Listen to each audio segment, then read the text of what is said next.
తెలంగాణలో MLA quota MLC స్థానాలకు త్వరలో ఎన్నికలు జరగనున్నాయి. ఇక గవర్నర్ కోటాలోనూ 2 ఎమ్మెల్సీ స్థానాలు సైతం ఖాళీగా ఉన్నాయి. అయితే ఈ స్థానాలకు ఆశావాహులు భారీగా ఉన్నారు. అయితే గవర్నర్ కోటా ఎమ్మెల్సీ స్థానాలకు సంబంధించి సీఎం రేవంత్ రెడ్డి తాజాగా ఓ ఇంటర్వ్యూలో కీలక ప్రకటన చేశారు. తెలంగాణ జన సమితి అధినేత ప్రొఫెసర్ కోదండరాం ని గవర్నర్ కోటాలో చట్టసభలకు పంపుతామని చెప్పారు. ఆయన్ని ఎమ్మెల్సీ చేయాల్సిన బాధ్యత కూడా తమపై ఉందని, ఆయన లాంటి వారు సభలో ఉండాలని సీఎం పేర్కొన్నారు. దీంతో గవర్నర్ కోటా ఎమ్మెల్సీ అభ్యర్థుల విషయంలో ఓ స్థానంపై స్పష్టత వచ్చింది. మరో స్థానంలో ఎవరిని అభ్యర్థిగా ఎంపిక చేస్తారనేది హాట్ టాపిక్ గా మారింది. రెండో స్థానంలో ప్రముఖ విద్యా సంస్థల అధినేత పేరు ప్రముఖంగా వినిపిస్తుంది.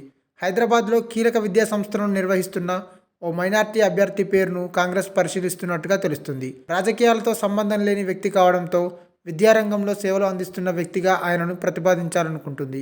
గత బీఆర్ఎస్ ప్రభుత్వంలో దాసోజు శ్రవణ్, కుర్ర సత్యనారాయణను ఎమ్మెల్సీగా ప్రతిపాదించగా గవర్నర్ పెండింగ్ లో పెట్టారు. వారిని ఏ ప్రతిపాదికన ఎమ్మెల్సీగా నామినేట్ చేశారో చెప్పాలని గవర్నర్ అప్పటికి ప్రభుత్వాన్ని ప్రశ్నించారు.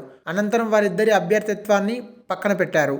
దీంతో ఈసారి అలాంటి అనుభవం ఎదురుకాకుండా వ్యవహరించాలని కాంగ్రెస్ భావిస్తుంది.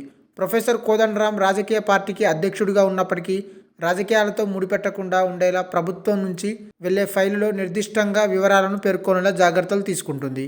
తెలంగాణ ఉద్యమంలో ప్రొఫెసర్ కోదండరాం పోషించిన పాత్ర, ప్రొఫెసర్గా సేవల ఆధారంగా ఆయన పేరును రాష్ట్ర మంత్రివర్గం ఆమోదించి గవర్నర్కు పంపే అవకాశం అయితే ఉంది. త్వరలోనే కేబినెట్ నిర్ణయం తీసుకొని రాబోయే స్టేట్ బడ్జెట్ సమావేశాల్లోపు ఫైనల్ చేయాలని రేవంత్ ప్రభుత్వం భావిస్తున్నట్టు సమాచారం. అలాగే ఎమ్మెల్యే కోటా అభ్యర్థులతో పాటు పట్టభద్రుల అభ్యర్థిని కూడా ఫైనల్ చేయాలని రేవంత్ భావిస్తున్నారు. ఈ వీడియో మీకు నచ్చినట్టయితే లైక్ చేయండి, షేర్ చేయండి, కమెంట్ చేయండి, సబ్స్క్రైబ్ చేయండి.